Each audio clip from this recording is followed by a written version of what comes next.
Muy buenas noches a todos, hermanos y hermanas. Que el Señor les bendiga. Muy emocionados de poder estar otro viernes más reunidos acá para seguir creciendo y aprendiendo de la palabra de Dios. Me presento, mi nombre es Javier Fallas. Soy director de proyectos de la Sociedad Bíblica de Costa Rica y para nosotros es un honor poder acompañarles el día de hoy. Si es la primera vez que usted participa de alguno de nuestros webinars, es la primera vez que alguien le convocó, le invitó. Nosotros somos la Sociedad Bíblica Unida y tenemos 4 palabras claves que nos caracterizan, que caracterizan nuestra misión, que caracterizan nuestra visión y tiene que ver alrededor de la palabra, y una de ellas es traducir, que consiste en poder poner en la lengua materna de cada una de las personas la palabra de Dios. El segundo es producir, que tiene que ver con llevarla en los formatos en que la persona lo necesita. La tercera de ellas, súper importante, tiene que ver con la distribución y es poner al alcance de todas las personas la palabra de Dios. Y la cuarta, que es la que nos convoca el día de hoy, la que nos hace estar hoy acá, tiene que ver con la interacción. Y está lo que nos invita es a poder llevar la palabra de Dios a los corazones y a las mentes de cada una de las personas. Así que este es un esfuerzo de varios países de Latinoamérica que están acá representados, desde Cuba, Costa Rica, Guatemala, Colombia, Ecuador, Perú, Bolivia, México, Uruguay y Chile. Son algunos de los países que constantemente forman parte de estos espacios de interacción bíblica. Así que les damos la bienvenida a todos. Ya veo que hay muchísimas personas escribiendo en el chat el país del que son provenientes, desde donde nos están viendo y escuchando. Así que les invitamos a que lo sigan haciendo porque esto les va a permitir este, ganar o ganarse un recurso bíblico. Así que si usted no lo ha hecho, por favor escriba en el chat desde dónde está conectado, desde qué parte de Latinoamérica nos está escuchando, nos está viendo, y así usted va a poder participar en la entrega de un recurso bíblico. Ahora vamos a seguir viendo uno de los tips para poder leer la Biblia en una de las versiones más populares que está creciendo muchísimo, que es la Reina Valera contemporánea. Así que pongamos atención al video. Tips para leer la Biblia. Toma nota de lo que has aprendido. No solo reforzarás tu conocimiento, también será una ayuda a memoria para recordar lo aprendido. Hijo mío, obedece mis palabras y guarda como un tesoro mis mandamientos. Proverbios 7:1. Reina Valera contemporánea.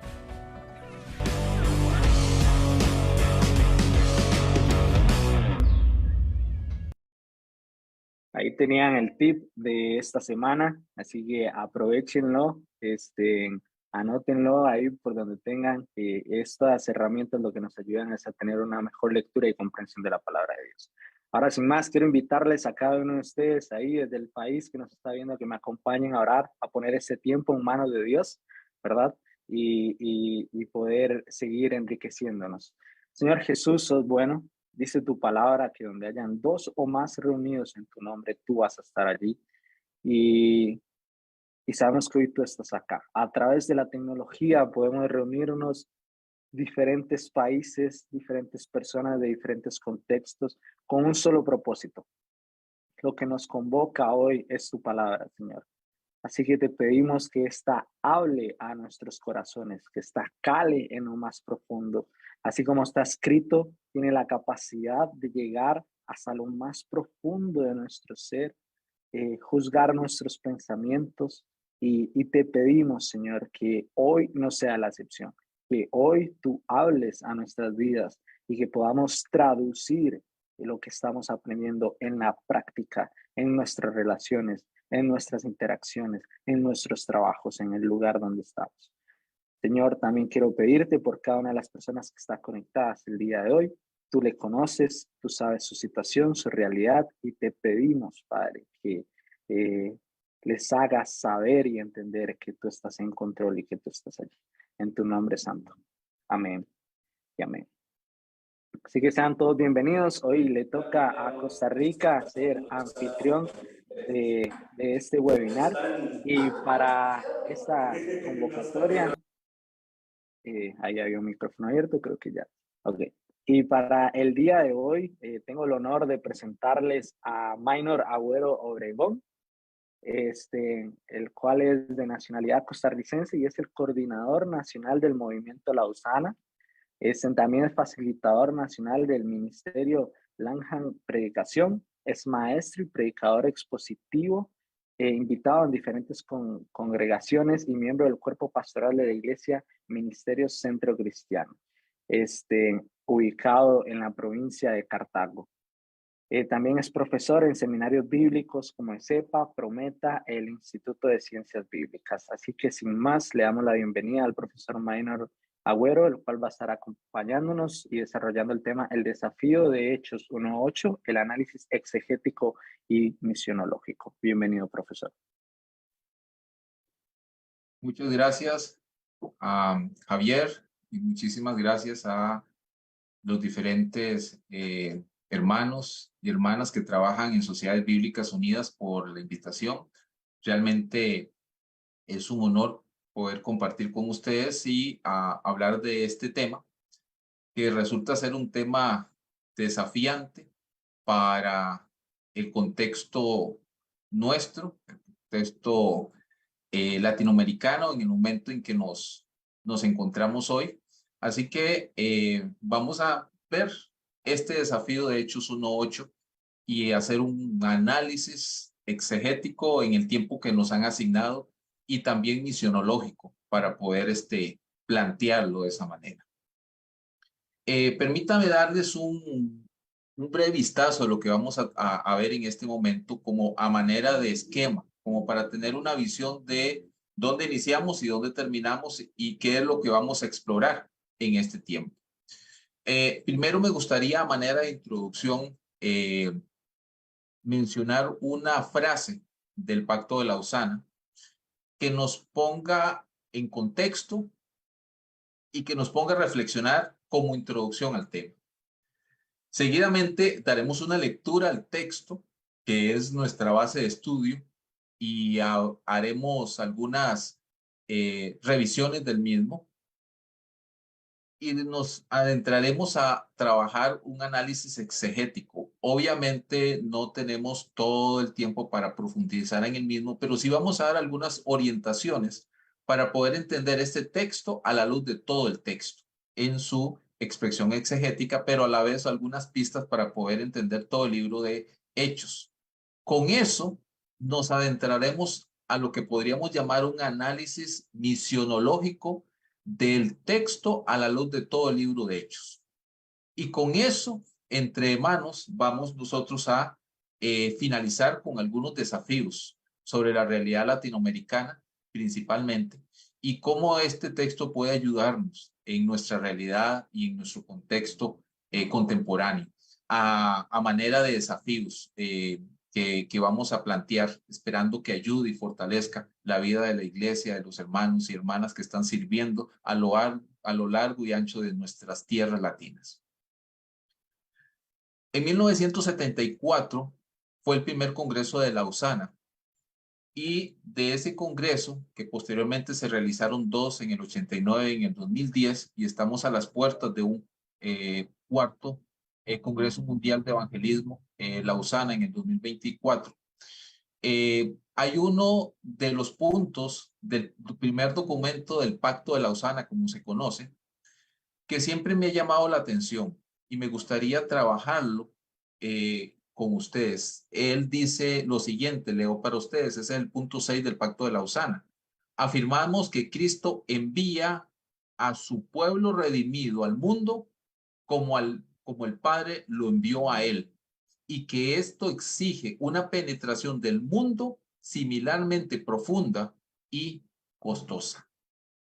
Hago énfasis en esas dos palabras o verbos.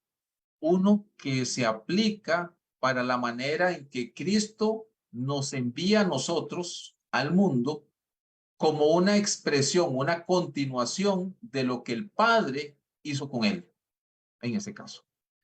Ese elemento es importante porque viene a convertirse y el pacto de la Lausana lo recogió muy lindamente, viene a hacer el tema del libro de Hechos, en ese caso. Bien, ustedes saben que el libro de Hechos es una continuación del libro de Lucas, y en los primeros versículos de este tratado, el escritor Lucas dice eso. Por lo tanto, la continuación de la misión de Jesús, según la visión de Lucas, continúa en Hechos con los discípulos. Jesús sale de escena en el capítulo 1, pero los discípulos quedan ahí.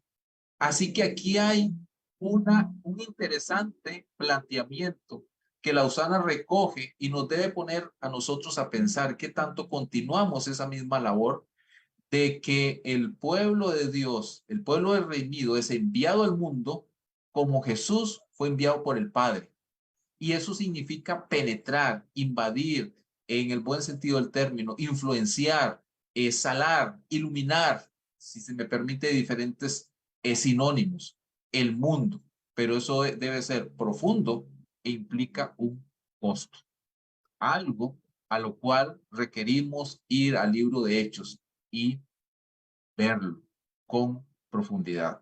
Creo yo, si se me permite decirlo de esta manera, el libro de Hechos nos provee esa plataforma de entendimiento bíblico para hacerlo y a partir de ahí impulsarlo hacia nuestra realidad. Así que esto a manera de introducción diciendo, enviar viene a ser una palabra clave para entender Hechos. Enviar viene a ser una palabra clave para entender la misión de la iglesia hoy. Y vamos a ver cómo en el libro de Hechos, aunque el término enviar propiamente dicho no aparece tan explícitamente, pero sí va a haber otros sinónimos que van a recopilar esa misma idea como tal. Veamos ahora nuestro texto, Hechos 1:8. Sé que es un texto sumamente conocido. Viene a ser de los textos conocidos como textos de comisión de Mateo, de Marcos, por ahí también Lucas tiene un poco de esto, y son aquello que Jesús da como comisión, como encargo a los discípulos. Pero recibiréis poder cuando el Espíritu Santo venga sobre ustedes, y serán mis testigos en Jerusalén, en Judea, en Samaria y hasta los confines de la tierra. He subrayado esas frases como para ponerlos un poquito en contexto. Capítulo 1, los versículos anteriores son la introducción que hace Lucas a este tratado que envía a Teófilo, y después describe lo que Jesús hizo entre la resurrección y el momento de su ascensión.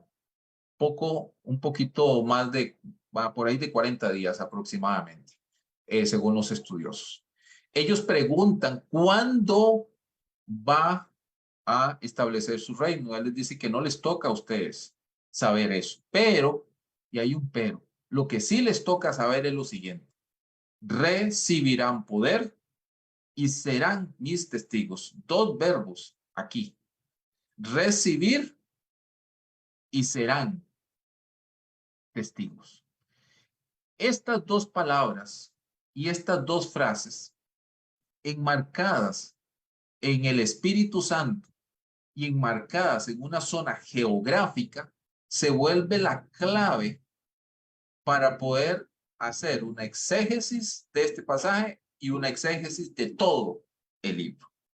Si se me permite, me gustaría graficárselos para ver si logramos tenerlo más presente en ese caso y plantear este gráfico para así profundizar con él lo que podría llamar una exégesis del texto para ir a todo el libro de Hechos como un todo. En primer lugar, tenemos que mencionar que es el Espíritu Santo el que va a venir sobre ellos. Ellos van a recibir el Espíritu Santo en este caso. recibir el poder, en este caso, recibiréis poder. Sabemos muy bien que ese término como tal, poder, dunamis en griego, está asociado a una intervención divina. El término básicamente es una dotación del espíritu para ellos. Algo que no tenían, algo que requiere y que solo Dios les puede dar. Ellos lo van a recibir en ese caso. Ellos van a recibir este poder, esta intervención, esta dotación del Espíritu Santo. Y este es sumamente interesante. Ahorita lo voy a mencionar con más detenimiento, pero quiero anticiparme a lo siguiente, a todo el libro. Esta expresión de recibir poder ocurre 4 veces en el libro de Hechos. En Pentecostés, capítulo 2, en Samaria, en la casa de Cornelio y con unos discípulos en Éfeso. O sea, ocurre 4 veces donde la intervención divina se da con el Espíritu Santo sobre la comunidad de discípulos. Y recibirán poder. Y 4 veces. Recuerden que estamos ante un texto narrativo y este texto narrativo de Lucas tiene una intención fabulosa. Ha sido estructurado y organizado para que esto que Jesús dijo que iba a pasar se muestre en la narración que tiene el escritor. Entonces, 4 veces se narra que ocurre esta intervención divina dando poder, en este caso, a los discípulos, una dotación especial. Ahora, viene la pregunta, ¿y para qué van a recibir este poder? El objetivo es ser testigo.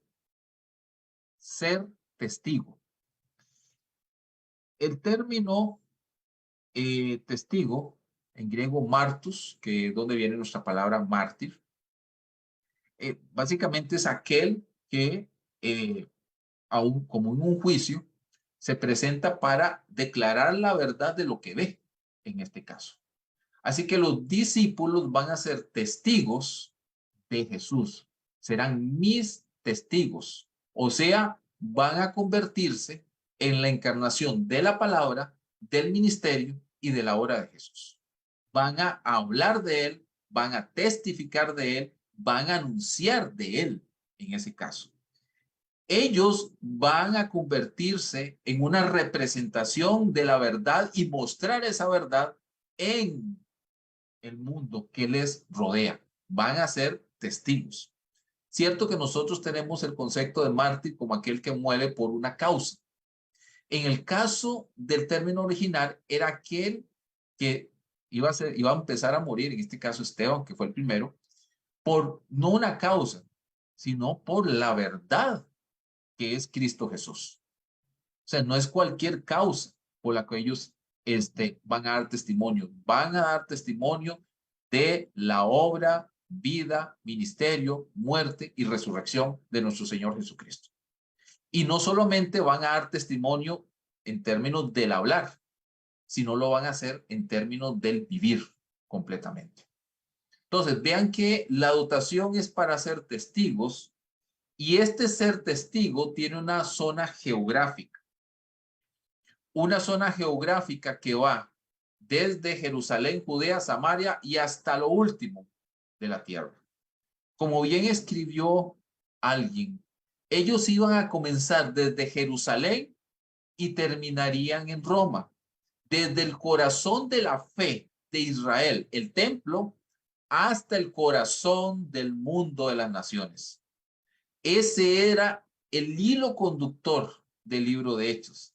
Ese era el avance del libro de Hechos. Esa era la dinámica teológica narrativa que iba a tener Lucas en su libro completo. Iba a avanzar de esa manera. Vean que entonces podríamos nosotros mencionar y afirmar que este libro se vuelve, o por lo menos este texto de Hechos 1:8 se vuelve en una clave para entender todo el libro. si Jesús dijo, ustedes van a ser testigos cuando reciben poder y van a ser testigos en Jerusalén, Judea y hasta lo último de la tierra, todo el libro de Hechos tiene la intención de mostrar cómo esto se vuelve esa realidad. En ese caso, recibir poder para ser testigo. ¿Cómo ellos lo lograron? En Jerusalén, ¿cómo ellos lo lograron? En Samaria, en Judea y hasta lo último de la tierra. Este texto se vuelve entonces en una pequeña semilla que germina a lo largo de todo el libro de Hechos.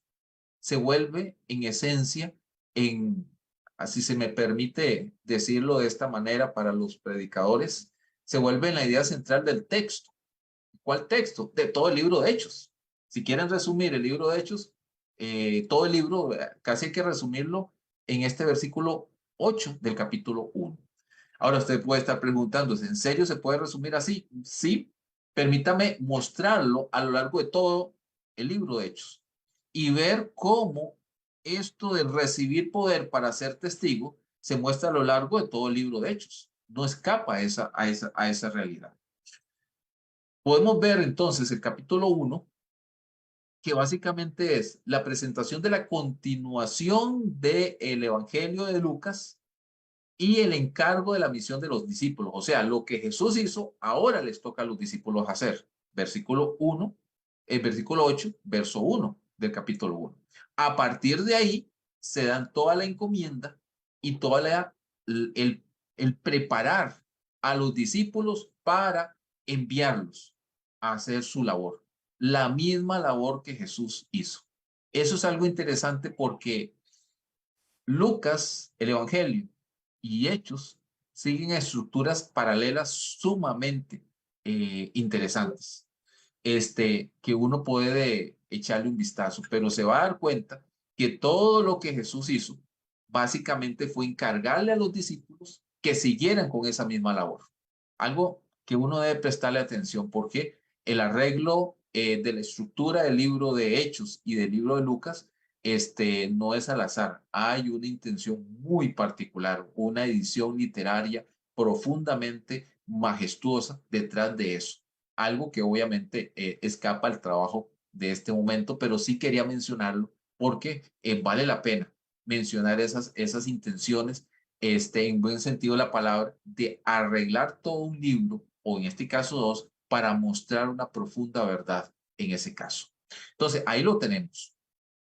Vamos al capítulo 2 al 7 y vamos a notar que en estos capítulos el escenario de trabajo es Judea y Jerusalén.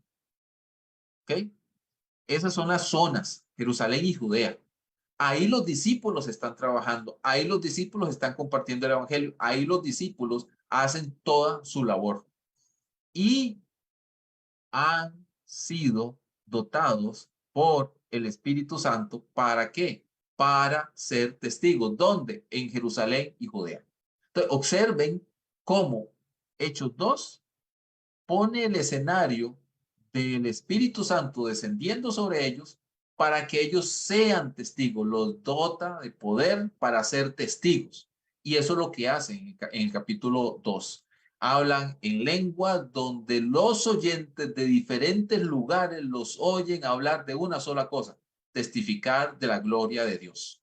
Y a partir de ahí, Pedro hace su primer sermón, donde un montón de personas se vuelven al Evangelio, se vuelven a Cristo Jesús. Empieza la comunidad que llamaremos iglesia como tal. Empieza la comunidad de discípulos en ese caso. Entonces, vean que ese escenario está ahí. Y usted puede leer y va a ver que une otra vez, ellos están en las casas, en Jerusalén, en el templo, en Judea, toda esa zona. Hasta ahí. Es en el capítulo 8 en adelante que los discípulos se lanzan debido a persecuciones que para ellos son una, hay que decirlo así, son una bendición, son una oportunidad de servicio, son una forma en que ellos empiezan a llevar el evangelio más allá de donde están. Y tienen que el Señor forzarlos a salir, pero ellos van, y usted puede leer muy detenidamente esa parte, por donde quiera que se van dispersando, van predicando el evangelio. Y eso lo vemos en el capítulo 8 hasta el 12. Y también notamos en el capítulo 8 que en Samaria el Espíritu Santo también desciende. Este es un interesante caso en el versículo 14 al 17 del capítulo 8. Ahí en Samaria, Felipe evangeliza y va Pedro y Juan y oran por ellos y el Espíritu desciende sobre ellos. En la misma forma que en el capítulo 2. Recuerden las disputas que había entre samaritanos y judíos. Aquí el Espíritu no hace distinción de eso y empieza la comunidad de creyentes a entender que no hay diferencias. ¿Ok? No hay ningún tipo de diferencia en ese sentido. Así que ahí empieza a ver esa parte, pero no solo eso. Los samaritanos eran de descendencia también judía. Entonces, digamos que los judíos hablan de los samaritanos y los gentiles como dos cosas separadas. Pero aquí el Espíritu desciende sobre samaritanos y en el capítulo 10 lo hace sobre gentiles en la casa de Cornelio. Algo que asombra profundamente a Pedro y a otros discípulos cuando ven que en el sermón de Pedro el Espíritu desciende. Y él dice, pues, ¿qué impide que estos sean bautizados? Y son bautizados. Así que aquí vemos cómo el Espíritu desciende para que sean testigos. ¿De qué? De una dotación especial de Dios para seguir anunciando el Evangelio sin distinciones. Aquí literalmente cualquier tipo de barreras religiosas, raciales, políticas, ideológicas, de lo que sea, fueron completamente eliminadas por un solo evento. El Espíritu Santo descendiendo para hacer una comunidad de testigos como tal. Pero ese proceso todavía continúa y lo podemos ver del capítulo 13 al capítulo 28, prácticamente el resto del libro. En este caso, no lo mencioné, en los capítulos 12 hacia atrás, Pedro es el apóstol que más aparece. Y a partir del capítulo 13, aunque ya había aparecido en el capítulo 8, 9, Pablo, es en el capítulo 13 donde empieza a tomar mayor relevancia con sus viajes misioneros. Y con estos viajes misioneros da inicio hacia lo último de la tierra. Obviamente en el contexto original, entiéndase Roma, España y toda esa zona del Imperio Romano de esa época. O sea, era lo último en la tierra de su mundo conocido para ellos. Vean que estoy hablando en el contexto original. Y también en el capítulo 19 hay una dotación del Espíritu Santo,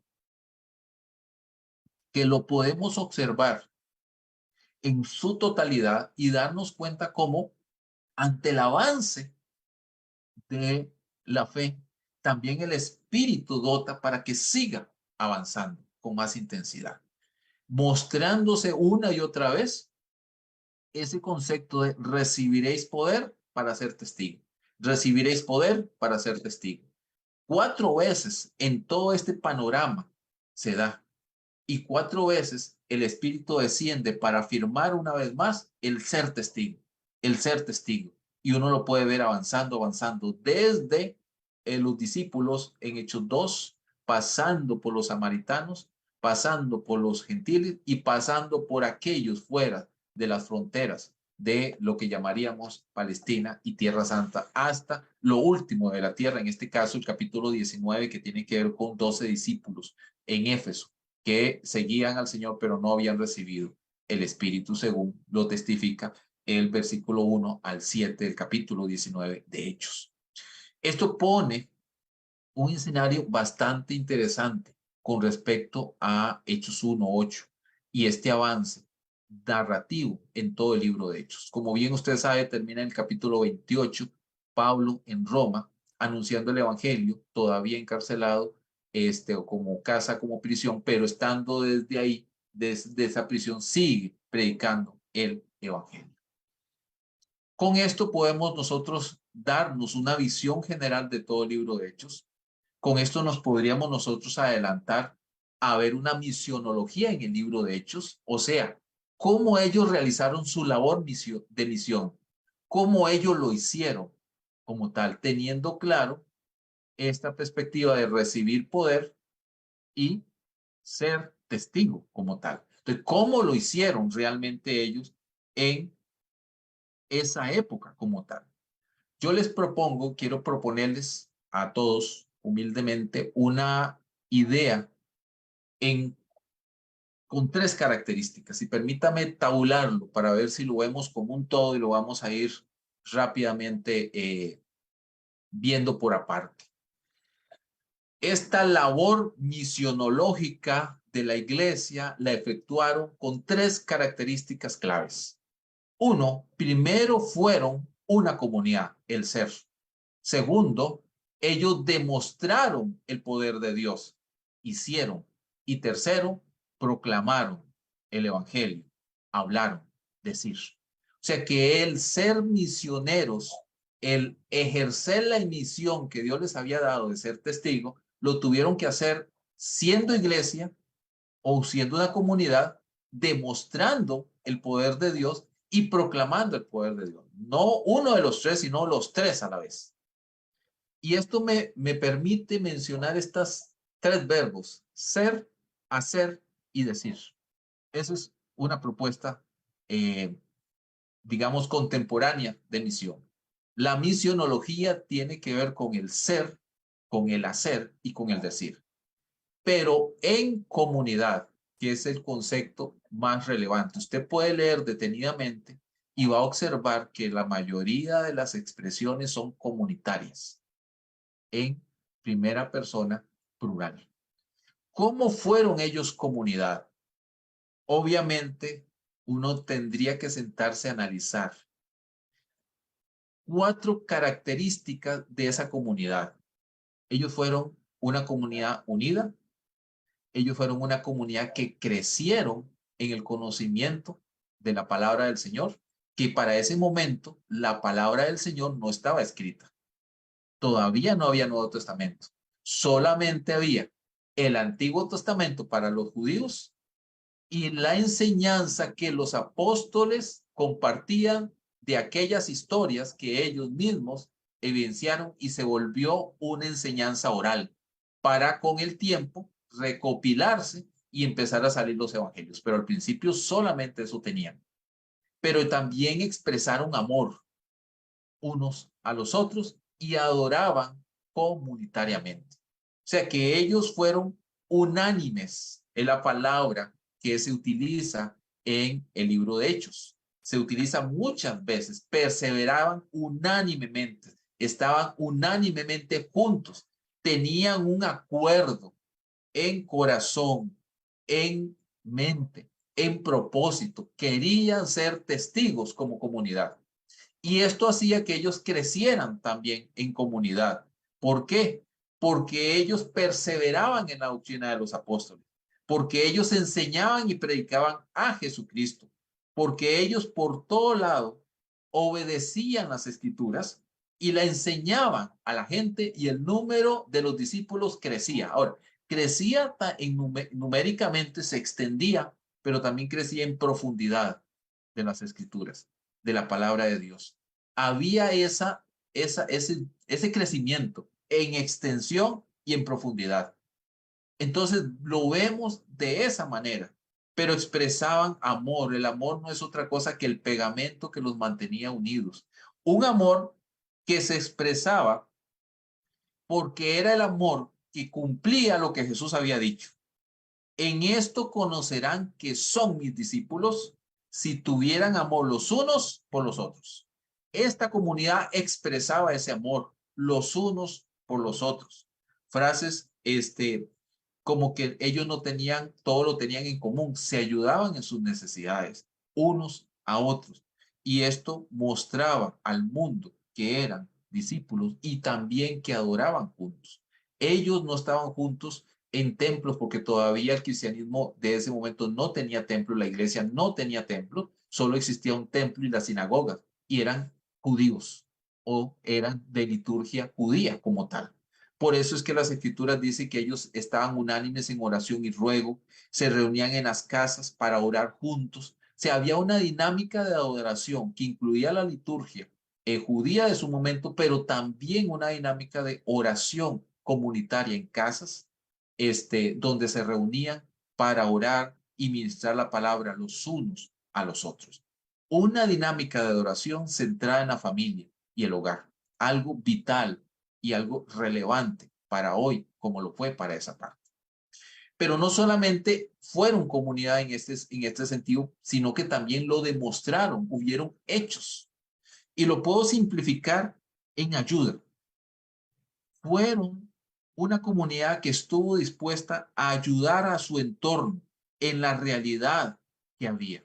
Había muchas enfermedades y fueron sanados, hicieron milagros, fueron dotados, respaldados con Dios para anunciar el evangelio, y esa dotación los respaldó con sanidades y milagros. Y ahorita explico guerra espiritual para que no me malinterpreten en ese sentido. Pero esta forma era de atender las necesidades físicas y espirituales en todos los niveles. No nos quedemos tan enmarcados en una sola realidad. Era su contexto y ellos respondieron a ese contexto. Lo que tenemos, te damos. En el nombre del Señor Jesucristo, sé sano. Si esa era la necesidad, la entendieron muy bien y ellos la aplicaron. Al hablar de guerra espiritual, básicamente es confrontar el control y la influencia del enemigo, de Satanás y su reino. Básicamente ellos se pararon firme y lo confrontaron una y otra vez. Y a muchas veces implicó choques inminentes como expulsar demonios y demás. Pero el tema de la guerra espiritual no es otra cosa que una confrontación a la realidad espiritual del enemigo y decirle no en ese sentido. Ellos lo confrontaron y lograron avanzar en esa realidad. ¿Cómo lo hicieron? Ayudando a los necesitados. Y no solo eso, sino expandiendo la obra misionera.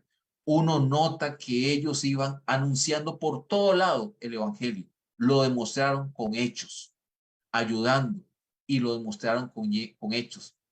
Fueron a los lugares donde no había presencia del evangelio. Demostraron el poder con hechos. Pero no solamente con hechos, también con palabras. Y aquí, que es uno de los temas que más me encanta, sobre la proclamación del evangelio en el libro de Hechos, nos encontramos registrados muchos sermones. Pedro, Esteban, Jacobo, Pablo, son algunos de los que hay sermones registrados ahí. Estos sermones, he encontrado 6 características de estos sermones para hablar de sermones que tenían estas características después de revisarlos. Eran sermones que tenían una sensibilidad a su realidad. Eran sermones que se adaptaban a la realidad, o sea, respondían a la realidad. Eran sermones contextuales. Respondían a la realidad de su momento. Todos, en ese caso. Segundo, eran sermones que partían del texto bíblico, en este caso, el Antiguo Testamento. Y en ese caso, algunas enseñanzas de Jesús que recordaban los apóstoles. Pero eran sermones que partían de entender a Jesús en las Escrituras para anunciar a Jesús de las Escrituras.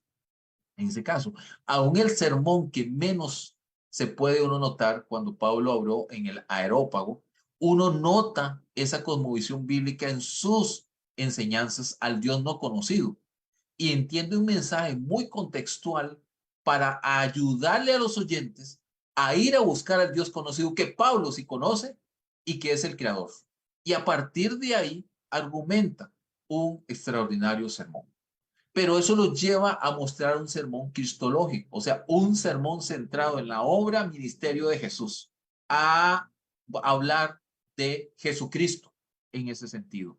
Toda oportunidad tenía que estar con Jesucristo como tema, mensaje de su texto, de su mensaje, y lo predicaban una y otra vez. Siempre Jesús era el centro de su mensaje, era su contenido, era todo de lo que ellos decían. Y eso nos lleva a mencionar que eran sermones extremadamente espirituales. En tiendas espirituales con que eran sermones que dependían de la obra del Espíritu Santo. No eran sermones que se basaban en ellos, eran sermones que se basaban en Dios. Confiaban que el resultado de sus sermones no era por su elocuencia, como bien Pablo lo menciona, sino que se basaba en que era cumplimiento de la obra de Dios predicando el Evangelio y anunciando el Evangelio. Y lo que recibían de fruto era únicamente la obra de Dios. Por eso decimos sermones espirituales. Y no solo eso, eran sermones confrontadores, arrepentidos, dijo Pedro, arrepentidos una y otra vez. Y eran sermones que daban testimonio de la obra de Jesucristo en sus vidas para transformaciones. Estas características eran las características de ese sermón. Por lo tanto, una misionología del libro de Hechos debe centrarse en una comunidad de discípulos que demuestra el poder de Dios y proclama el Evangelio de Jesucristo. Permítame ir cerrando con desafíos para hoy y hacerlo a manera de preguntas, como para que cada uno de nosotros piense un poquito en lo que hemos dialogado en este tiempo. La primera o el primer gran desafío tiene que ver con el texto mismo. ¿Realmente somos comunidad o comunidades de discípulos fieles al texto bíblico porque lo leemos y lo estudiamos como debe ser? ¿Realmente estamos en un proceso continuo de exponernos al texto bíblico, de lectura y estudio? Son dos cosas, pero muy importantes. La lectura del texto, oír el texto, la fe viene por el oír y el oír la palabra de Dios. Estamos oyendo hoy que hay tantas herramientas, queridos hermanos, para oír el texto. Y la gran pregunta, ¿estamos oyendo el texto? Voy a dejarlo ahí. El estudio también requiere su proceso, pero ¿estamos oyendo el texto? ¿Realmente le estamos dando la importancia al texto bíblico hoy? Al texto, su estudio y su lectura o su oír el texto en nuestros hogares, en nuestras congregaciones, en nuestra vida personal. Dos, hablemos de comunidad. ¿Somos realmente comunidad de discípulos caracterizados por la unidad, el amor, el crecimiento y la adoración? ¿Realmente nuestras congregaciones son comunidades de discípulos o clubes sociales? ¿Qué somos realmente? ¿En qué contexto estamos? Comunidades que están, no perfectas, no estoy hablando de comunidades perfectas. La iglesia del primer siglo no fue perfecta. Es un modelo muy relevante, importante, pero en términos de perfección no andamos buscando la perfección.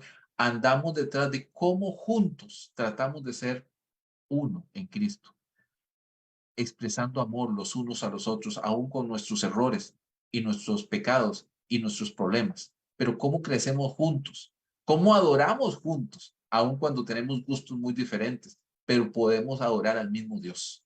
¿Realmente estamos en el proceso de ser una comunidad de discípulos? El servicio lo simplifiqué en misión integral, un término que sé que muchos conocen, pero realmente nuestras comunidades están dispuestas a atender las necesidades de los barrios donde están colocadas, a señalar las injusticias demoníacas. Ya no hablo de injusticia social, mis queridos hermanos, ya estoy cansado de ese término. Son demoníacas.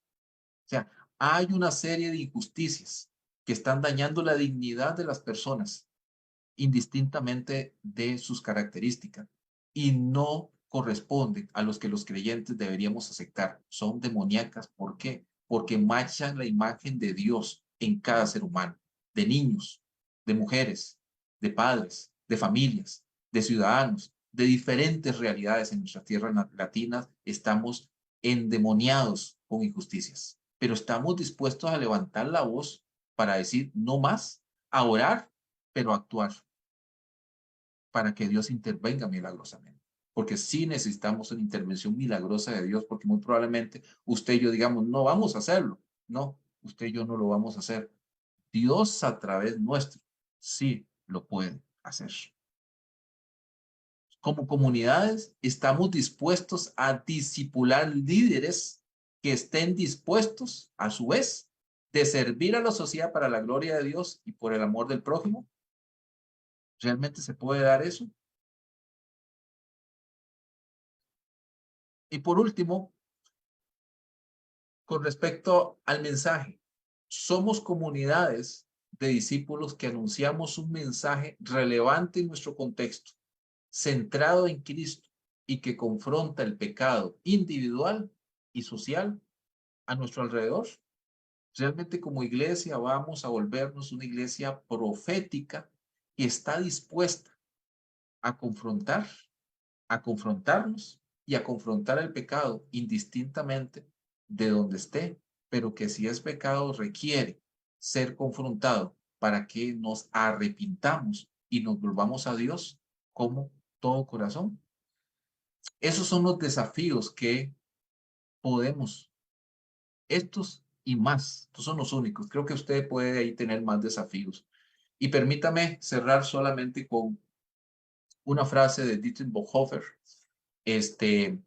que murió en 1945 a la corta edad de 39 años, creo que por ahí andaba, 36, 39 años, por los nazis, fue asesinado, no hay otra palabra para decir, fue asesinado simplemente porque se opuso a la crueldad satánica de los nazis. Él escribió y acuñó esta frase: la gracia barata es la predicación del perdón sin arrepentimiento, el bautismo sin disciplina eclesiástica, la Eucaristía sin confesión de pecado, la absolución sin confesión personal. La gracia barata es la gracia sin seguimiento de Cristo, la gracia sin cruz, la gracia sin Jesucristo vivo y encarnado. La gran pregunta es, ¿será que tenemos nosotros un evangelio barato? ¿Una predicación barata? ¿Una comunidad o de vida en comunidad barata?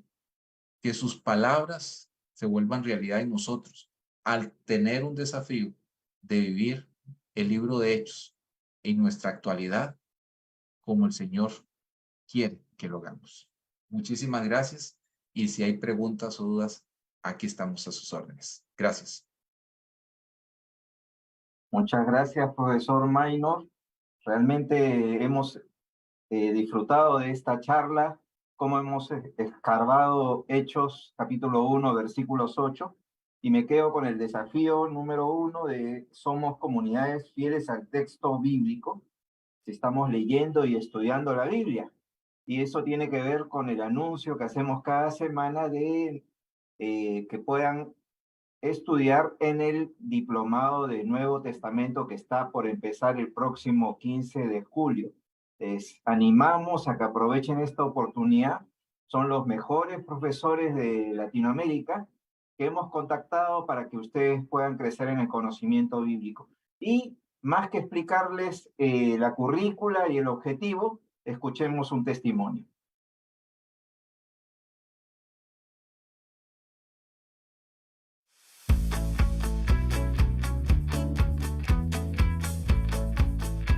Quisiera expresar obviamente mi profunda gratitud a Sociedades Bíblicas Unidas por ofrecer el diplomado del Nuevo Testamento.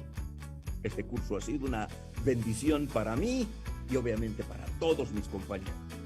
Ha contribuido de manera significativa en mi crecimiento, hermanos, y comprensión de la Biblia. Estoy agradecido por la oportunidad de estudiar y reflexionar sobre los libros del Nuevo Testamento y por la forma en que este diplomado me ha ayudado a profundizar el conocimiento de la palabra de Dios y comprender mejor su mensaje y su relevancia en mi vida y en la vida de la iglesia.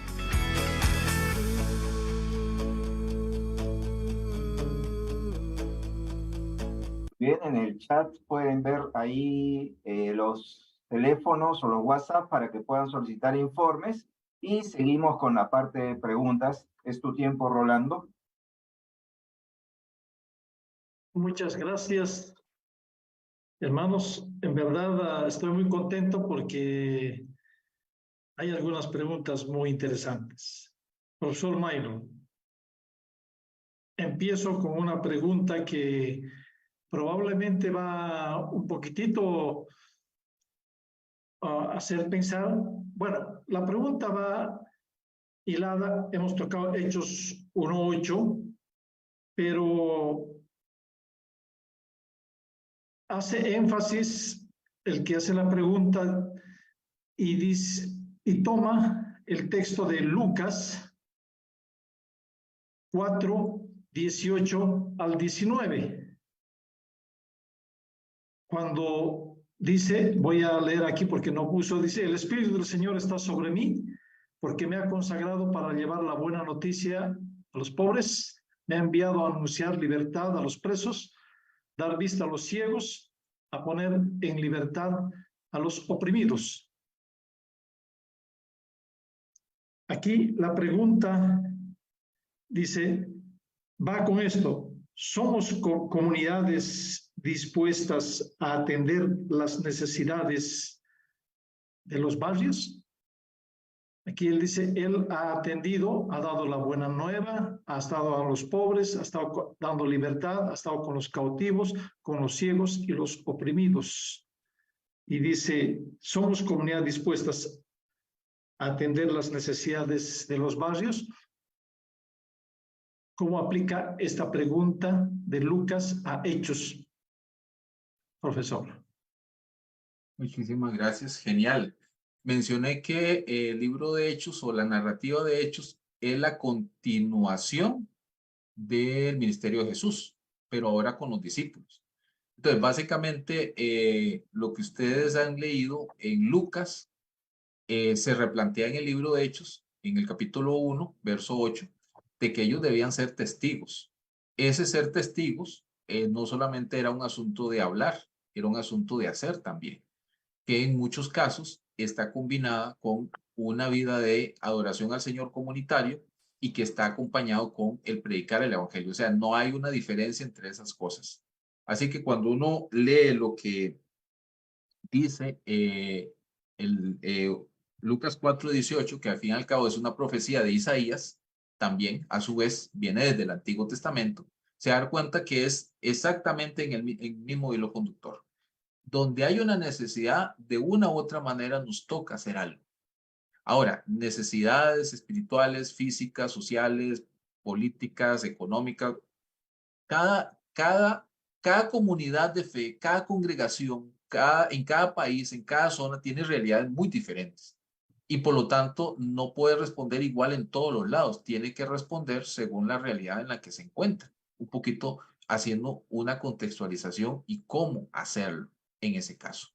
Hay comunidades que están inmersas en un barrio, hay otras comunidades que están inmersas en una ciudad, donde las realidades son muy diferentes. Hay congregaciones de pueblos rurales, o sea, del interior, y hay de ciudad. Hay en zonas indígenas, hay en zonas de ciudades de alto nivel, bajo nivel. Hay tantas realidades. El punto más relevante es cómo atender a las necesidades que tiene esa comunidad que está ahí. Jesús atendió esa necesidad en su contexto, los discípulos atendieron esa necesidad en su contexto y demás. De una u otra manera nos toca a nosotros atender esa necesidad en nuestro contexto. ¿Y qué es atender la necesidad en nuestro contexto? Esa, mis queridos hermanos y hermanas, esa es una de las grandes preguntas que cada comunidad tiene que hacerse y que cada grupo de creyentes tiene que responder, porque no es implantar algo que alguien está haciendo en otro lado, que lo aplaudo y lo felicito y que siga adelante, pero lo primero que tengo que hacer, como bien dijo John Stott, es tener los dos oídos atentos, listos para oír, uno a Dios y otro las realidades y necesidades de nuestros oyentes. Puede ser realidades de nuestra congregación o de nuestros barrios, pero si notan, siguen un mismo hilo conductor o, para ser más claro, un hilo teológico en la misión de Jesús trasladada hacia los discípulos. No cambia y por lo tanto no debería para nosotros tampoco cambiar en ese sentido. Así que gracias por mencionar, Lucas, ese capítulo y ese llamado de Jesús que ahí inicia su ministerio, porque plantea exactamente el mismo escenario. El Espíritu de Dios descendió para que Jesús fuera testigo, haciendo y predicando el Evangelio. Y eso fue exactamente lo que los discípulos hicieron en el libro de Hechos, y es exactamente lo que nos toca a nosotros hacer. Es nuestro gran reto, al fin y al cabo.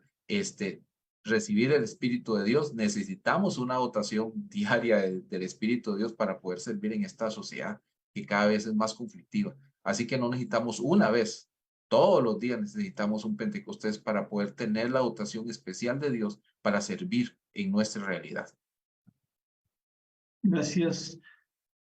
Bueno, cuando nace en 1974, mencionaste Lausana, Congreso de Lausana. Allá se habló de Biblia y misión integral. Prácticamente, entonces, con el texto del libro de los Hechos, estamos aterrizando y estamos entendiendo ahora el mensaje que dice que fue, perdón, voy a ordenarme un poquito, dice que habló 4 veces y habla en Pentecostés, Samaria y Éfeso. Ahora, la pregunta viene, si hemos sido enviados, si dice recibiremos poder para ser enviado y para ser testigos, este verbo que se ha manejado en Hechos 1:8, hoy en día está vigente para nosotros estos 2 verbos o son distorsionados por el concepto de la comunidad popular en el mundo. Creo que sigue vigente. Tal vez lo que hay que hacer es entenderlo en su debido, en su debida perspectiva. Vamos a ver, aunque yo creo que el envío misionero, no sé si es por ahí donde va, a otras latitudes hay que hacerlo, realmente hay que entenderlo en todas sus dimensiones. Voy a dar solo un ejemplo. Cuando yo me convertí hace 30 años, en el 94, ingresé a la universidad y formé parte de los movimientos estudiantiles. En el caso de Costa Rica se llama ECO, de IFES. Y una de las cosas que me enseñaron ahí es que fui enviado a la universidad, en este caso el tecnológico, a estudiar, por Dios. Y ni en el proceso de ser testigo del evangelio en la universidad, cuando terminara mi proceso, me iban a dar un título. Entonces yo entendí desde muy temprano que ser enviado es ir donde estoy, por Dios. Así que en la universidad, cuando fui estudiante, eso es lo que hice. Hoy ya no puedo ir a la universidad porque no soy estudiante, hoy no me sacan. Me sacan de la universidad si yo me pongo a predicar en cualquier universidad, pero no a un estudiante. A un estudiante no. Entonces el estudiante tiene la oportunidad de estar ahí y hacerlo. A mí sí me sacarían, pero al estudiante no. Entonces, ese ir es dónde estoy, cuál es mi contexto, porque ahí Dios me ha enviado en ese caso. Creo que si entendemos el enviar en esa realidad de ir donde estamos, si somos trabajadores, indistintamente del sector donde estamos, nuestra familia, nuestros barrios, donde quiera que estamos, donde sea, ese enviar es ahí donde estoy, porque tengo la oportunidad que otros no tienen, y por lo tanto esa oportunidad me la está dando Dios, de un trabajo, de una relación, de una amistad, de un contacto, etcétera, etcétera, etcétera, de un barrio. Yo tengo la oportunidad de ser enviado donde yo estoy en mi país, muy probablemente algunos de ustedes no, porque no están en Costa Rica, ni están en mi barrio, a mi familia. Tengo relación, contacto y amistades que muchas veces ustedes no tienen, y ustedes tienen contacto, relación, amistades que yo no tengo. Eso debe ser entendido como envío. No solo eso, si alguien recibe el llamado de Dios para ir a otras latitudes, también es envío. Pero hay que entenderlo como el ir donde estamos, entrenar a nuestros jóvenes para que vayan a anunciar el evangelio en las universidades y colegios, a nuestros gente que está colaborando en el mundo de los negocios, como colaborador, como trabajador en empresas estatales, públicas, de lo que sea, privadas, etcétera, como ir a servir ahí donde están y que Dios les ha enviado, les ha abierto esa puerta. Creo que sería una buena oportunidad para entender ese enviar donde están. Y creo que eso debemos verlo de esa manera, porque creo que sigue siendo vigente. Y sí puede ser que haya sido un poco distorsionado, pero creo que es volverlo a ver desde esa perspectiva. Un balance muy claro en que toda la realidad social, es una oportunidad para ir a anunciar el evangelio. Y el evangelio tiene que ser anunciado por todos en ese caso. Perfecto. Tenemos otra pregunta también interesante. Rosana Enríquez dice, ¿cuál es el estado actual de la labor misionológica en cuanto a la ventana 1040? ¿Y cuáles son las necesidades que se han identificado? ¿Por qué estamos mirando de otra manera diferente este mensaje en la ventana 1040 si la labor misionológica, según Hechos, está bien marcada?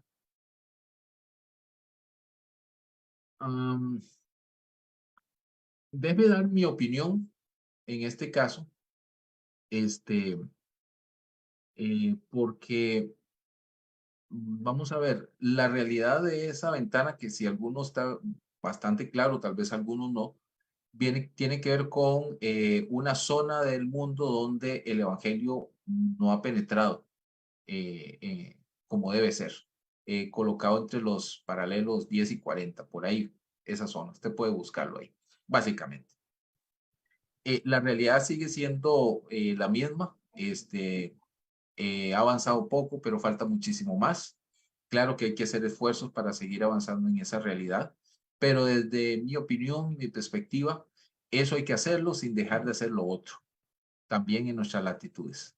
O sea, que para todos sigue siendo vigente lo que dice Hechos 1:8, pero la manera como esa vigencia tiene puede variar en ese caso. O sea, tengo por ejemplo una pareja de ticos que están en Perú capacitándose para ir a una zona de Asia a abrir una obra misionera. Nosotros le estamos apoyando económicamente. ¿Por qué? Porque yo no tengo la capacitación ni el llamado para hacerlo, pero los estamos apoyando a ellos. Entonces, mientras algunos van, tenemos que apoyar, pero sin dejar de hacer lo que hacemos acá, donde estamos. O sea, que no es ni uno ni lo otro, es tratar de verlo como un proceso que implica qué es lo que estamos haciendo en nuestra realidad y en nuestro contexto. O sea, que sí, todavía hay mucho que trabajar y no sé, no tengo a ciencia claro el dato, pero creo que esa ventana se está abriendo más. Ahorita tenemos una oportunidad interesante con el movimiento que se está dando de migración forzada, muy lamentablemente, pero digo que es una oportunidad porque de una u otra manera ese movimiento abrió las fronteras para que gente saliera y pueda compartir el evangelio, que se está haciendo, por cierto. Ministerios lo están haciendo y hay que apoyarlos en ese sentido. Desde Latinoamérica se están haciendo esfuerzos, Conexión Oriental, está haciendo una labor impresionante en ese sentido. Entonces sí hay una labor que implica el trabajar hacia afuera sin dejar de hacer hacia adentro. O sea, que ambas cosas deben estar en la escena de este proceso de misiones, tanto en nuestras tierras como fuera de nuestras tierras, porque también tenemos Europa cada vez es menos cristiana. Lo que fue en el momento, digo entre comillas, cada vez cristiana, y las tierras latinas también necesitan una reevangelización. Entonces, hay todo un proceso de compartir el evangelio en nuestra realidad que hace que las fronteras se abran y se cierran. Todo depende de la realidad en que estemos. Y ese es nuestro llamado y ese es nuestro contexto. Gracias, profesor. Tengo dos preguntas más. Esta es muy interesante. Dice, no estoy en contra con la bendición que está resultando la iglesia emergente en este siglo, pero Hechos 1:8 dice que recibiremos poder y que vamos a ir con ese poder. ¿No será que la iglesia emergente está utilizando peligrosamente ese poder en ese tiempo? ¿Es real?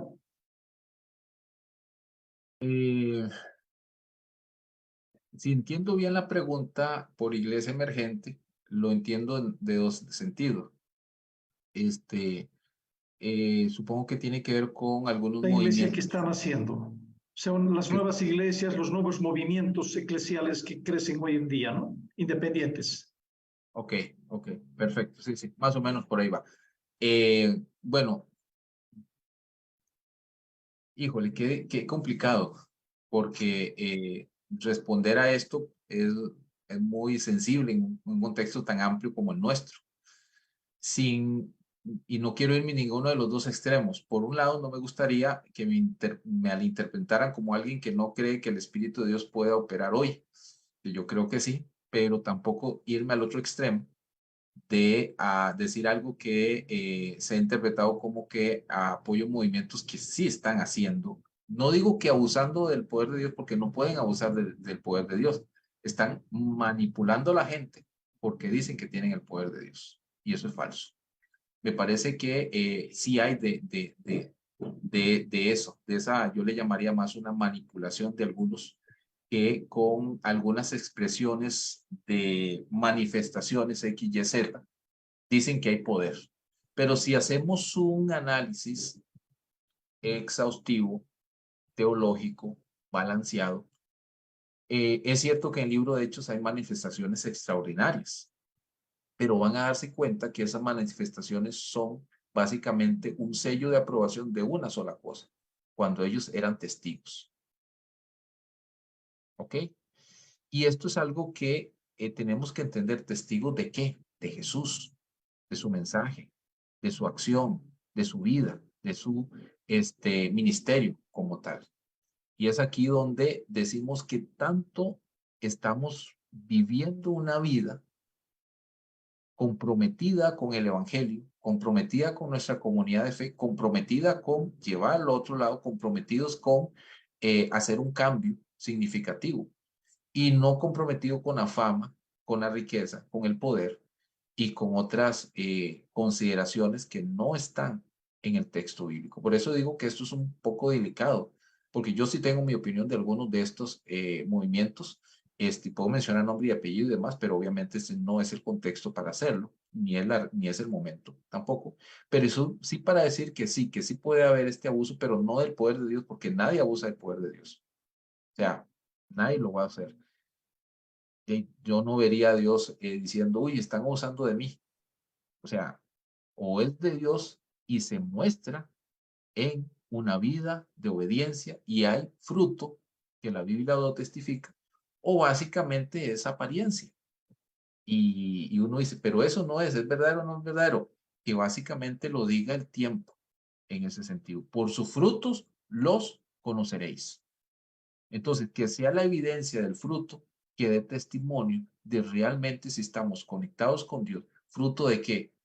Gozo, amor, paz, servicio, compromiso. ¿Con quién? Con el prójimo, con el evangelio, con Cristo. O sea, una vida que muestre eso, no perfecta, pero sí que está en un proceso. Y no solo una vida, una comunidad de fe que está dispuesta a pagar el precio que Jesús dijo que íbamos a pagar. Y ese precio para cada uno de nuestras comunidades es diferente, pero están dispuestas a hacerlo y caminar en esa línea. Entonces, creo que ahí es donde marca la diferencia. Y muy probablemente haya que esperar algo que a nosotros no nos gusta, tener la paciencia para decir, por sus frutos los conoceréis, pero el fruto verdadero perdura a largo plazo, no a corto plazo, en ese sentido. Que sea eso el que determine eso y no nosotros, sino que nos concentremos en hacer la labor que nos toca hacer y que perdure nuestro fruto, no por la fama o la riqueza, sino perdure nuestro fruto, porque el Señor nos respalda con el tiempo. Perfecto. A través del Face nos llega una pregunta muy interesante que dice, ¿hasta qué punto Hechos capítulo 20, entre los versos 17 hasta el 38, viene a ser característica de la misión? Hoy seguimos siendo discípulos y seguimos teniendo poder como los apóstoles de Jesús. Wow. Miren, esa pregunta es extraordinaria como desafío final. ¿Por qué? Porque creo que de una u otra manera, mire, yo hago esa pregunta y mire, yo aquí me veo en la cámara y me digo a mí mismo, ¿realmente cómo estoy viviendo yo? O sea, realmente tengo ese poder para predicar. Y no estoy hablando de poder en términos y aquí espero que no me malinterprete. Tengo esa dotación especial para ejercer la labor que Dios me ha pedido que haga, que sirva, que colabore cuando predico, enseño la palabra, cuando atiendo a un necesitado, cuando hago algo, realmente lo hago movido por causa de Dios o lo hago movido por causa de un ego personal, por una intención personal que nadie va a saber, solo yo. Pero al fin y al cabo necesito hacer ese análisis. ¿Realmente tengo esa dotación para servir a Dios en aquello que el Señor me ha mandado a servir a mí? En mi caso. O sea, yo realmente esa pregunta la tomo para mí, para analizar a mí. Y que creo que cada uno nos toca hacer ese proceso, no solo a nosotros, sino a nuestras comunidades de fe, a nuestros ministerios también. Porque hemos entendido, tal vez por una herencia que fue muy dinámica, muy buena en su momento, del movimiento carismático pentecostal, pero creo que nos quedamos solo con algo externo de manifestación y no hicimos un proceso de introspección, de que la manifestación externa seguía al proceso interno. La dotación viene a cambiarme a mí y dotarme a mí para servir. Entonces, el primero que necesita el milagro soy yo. El primero que necesita la sanidad soy yo. Y estoy hablando en términos metafóricos, pero también en términos reales. O sea, yo necesito ese poder para poder servir a otros. Recibo para servir, recibo para testificar, recibo para hacerlo. Y si esto lo unimos con lo que Pablo en sus cartas habla, principalmente el libro de Efesios, que somos un cuerpo y todos tenemos dones, los dones han sido dados, dotaciones del Espíritu, ¿para qué? Para servir unos a otros. Y entendernos de que no me sirvo del don, sino sirvo con el don en ese sentido. Entonces creo que sí, se vuelve una muy interesante pregunta de reflexión personal, ministerial, que agradezco a la persona que lo colocó. Me parece que esa era una pregunta más de desafío para nosotros con el libro de Hechos. ¿Seremos la continuidad de Hechos? A través de la historia, los que han leído la historia se han dado cuenta de que sí, ha habido momentos en que la manifestación de Dios ha sido extraordinario, reforma protestante, época de puritanos, las misiones de los siglo XIX, XX, otro movimiento muy impresionante de misiones en nuestras tierras latinas, etcétera. Pero hoy como que pareciera que estamos como en ascuas, como que falta algo, si se me permite decirlo, por lo menos es lo que yo percibo, como que nos hemos quedado un poquito. Apenas como que pareciera que bajó y ahora estamos orando por avivamiento, pero entendido en ese buen contexto de que el Espíritu venga, nos dote, como universitario también, como profesor, y a cargo de algunos ministerios. Entonces, todo eso hace que no tenga tiempo. Entonces, una de las cosas que he encontrado por años es oír el texto. Por dicha, la tecnología nos puede ayudar para oír el texto. Si alguien utiliza para oír música, yo escucho el texto bíblico. Por lo menos en mi caso lo escucho 2 veces al día en una lectura de la Biblia y en vez de sentarme a leer, a veces voy en el carro escuchando. En vez de escuchar la noticia, la música o algo así, pongo el texto y escucho el texto. Lo voy escuchando una y otra vez. Ese es uno. Lo otro es hay que generar el hábito y el hábito solo se genera intentando una y otra vez hasta generar el hábito. Y solo voy a hablar de lectura del texto, porque tanta información hay hoy que lo único que puedo decir es trate de disminuirla. Si usted necesita, hágalo, sí, pero disminúyala, pero haga el otro proceso inverso. Escuche el texto. Si no puede sentarse a leerlo, no porque no pueda, sino porque está muy agitado, escúchelo. Creo que eso le va a ayudar. A mí me ayuda muchísimo, muchísimo, muchísimo, muchísimo en estos años y nos ayuda muchísimo a mi familia y a mí a poder juntos leer y estudiar las escrituras como familia e individualmente. Y muchos de mis sermones han salido de esas, oír el texto en familia. Muchas de las preguntas que le he tenido a Dios han salido de ese texto mientras lo oigo, simplemente oyéndolo, mientras lo escuchamos en familia o lo lee mi hija o mi hijo. Y eso ha ayudado muchísimo. Serían lo que yo hago. No creo que sean consejos de sabiduría, simplemente Es lo único que he hecho. No tengo otro secreto más porque no hay. Simplemente es tratar de hacerlo en la realidad que cada uno tiene. Yo he encontrado que eso me ha funcionado. Muy probablemente tengo que hacer más. Sí, muy probablemente sí tengo que hacer más, lo reconozco. Pero eso me ha ayudado hasta hoy. Y doy gracias al Señor porque hasta aquí me ha sostenido y yo les animo a oír el texto, les animo a estudiar el texto.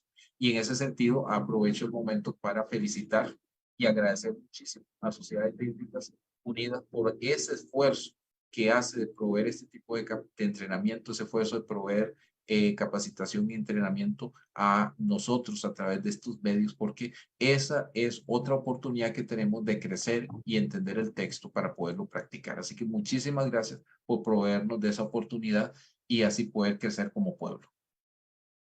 Muchas gracias, profesor, por este tiempo. Metafóricamente podríamos decir, bueno, hace muchos años atrás, la Sociedad Bíblica tenía un promocional con la Reina Valera 95, que debemos escuchar la voz de Dios. Y venía, ¿y cómo es la voz de Dios? ¿Sabes? Bueno, Dios habla, dice, con palabras fuertes, palabras suaves, de distinta manera. Entonces, al oír el texto, vamos a conocer cómo es la voz de Dios. Entonces, qué interesante. Muchas gracias, profesor Maynor, por esta gran oportunidad. Y bueno, dejamos este tiempo para conocer qué vamos a tener la siguiente semana. Adelante con la siguiente noticia para cada uno de nosotros. Vamos. Muchas gracias. Me uno también al agradecimiento para el profesor Maynor. De verdad que desde Costa Rica para toda Latinoamérica ha sido una palabra clarísima que nos apunta a todos porque sabemos que en cada país tenemos necesidades. Está el terreno, solo necesitamos colocar en acción eso que la palabra de Dios nos dice para que alcancemos a muchos. Los saludo desde Colombia, les envío un saludo muy especial a todos nuestros compañeros, a todas las personas que están conectadas en esta hora. Hemos sido más de 300 personas ahí atentos a lo que la palabra de Dios nos dice y qué bueno que hayamos anotado todo eso todos esos desafíos que son importantes que nosotros asumamos hoy en día. Y quiero decirles a todas las personas que han estado conectadas que tenemos ganadores. Vamos a aplicar lo que hemos escuchado en esta noche para que ustedes disfruten estos recursos bíblicos que van a ser de bendición. Acuérdense que debemos estudiarlos, debemos escuchar la palabra para que ella nos indique el camino. Dios seguirá colocando el querer como el hacer por su santa voluntad. Y quiero anunciar a los ganadores. Recuerden que ustedes pueden acercarse a las sociedades bíblicas de su país para reclamar ese recurso bíblico. En Perú tenemos a Adolfo Luna. Felicitaciones a todos. En Chile a Harry Gutiérrez. En Ecuador a Yasmin Lord. En Guatemala a Otoniel López. En Colombia a Luz Elena Zapata. En Bolivia a Arnei Tarifa. En México tenemos a Verónica Serrano.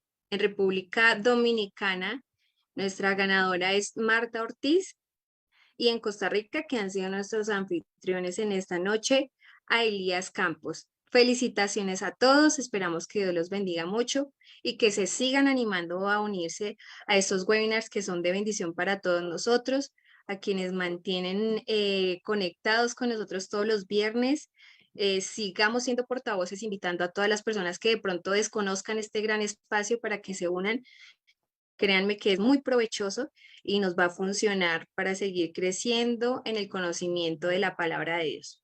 Y si Dios nos permite, si es su voluntad, dentro de 8 días vamos a seguir teniendo nuestro webinar. En esta ocasión vamos a hablar también del Nuevo Testamento con el tema La fe toca el imperio, el centurión y la muerte de Jesús. Tenemos como conferencista a Jessy Triana, así que no se lo pierdan. En la información que se publica a través de las sociedades bíblicas está el link de inscripción, también se encuentran los horarios en los que se pueden conectar desde cada país, así que estén muy atentos, compartan la información para que todos estemos ahí nuevamente en esta cita que tenemos todos los viernes. Y bueno, el tiempo ha transcurrido, pero ha sido muy provechoso, así que vamos a terminar este espacio como lo comenzamos también en oración, esperando que esta palabra siga corriendo, siga fluyendo en nuestros corazones y que eso que tocó, ese llamado que tocó nuestro corazón en esta noche, siga ahí, siga palpitando para que nosotros decidamos poner por práctica lo que la palabra de Dios nos indica. Créanme que la obediencia tiene grandes recompensas y nosotros decidir hacer cosas para la obra de Dios trae grandes recompensas. Quiero invitarles a todos a que abramos nuestras cámaras y vamos a hacer una oración muy especial en esta noche para despedir este bonito webinar. Cierra sus ojos conmigo y en esta noche te agradecemos, Dios, por esta gran oportunidad que nos has dado de estar aquí conectados. Gracias porque nos permites los medios y sobre todo dispones nuestro corazón para estar atentos a esa palabra que vivifica nuestras vidas.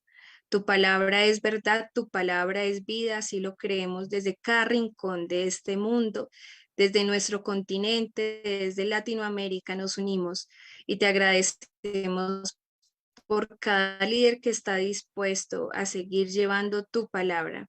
Agradecemos por nuestro expositor en esta hora, por esa palabra que has dado, que nos indica un camino firme para seguir avanzando en esta obra tan maravillosa. Gracias por la causa bíblica, gracias por tu palabra que es luz a todas las naciones. Te rogamos que bendigas a cada hogar, a cada persona que ha dispuesto su corazón, su tiempo para estar en este lugar. Bendice a cada familia, bendice a cada persona, a cada corazón. Ayúdanos a seguir avanzando en este hermoso camino. Que seas tú guardándonos y dándonos vidas para seguir avanzando hacia tu palabra santa. En esta hora te agradecemos, bendícenos a todos. Amén y amén. Un saludo muy especial a todos, que Dios los bendiga, que estén muy bien y que tengan un gran fin de semana. Muchas gracias, profesor Maynor. Bendiciones. Buenas noches. Bendiciones a todos. Que Dios los bendiga. Gracias, muy buenas noches a todos.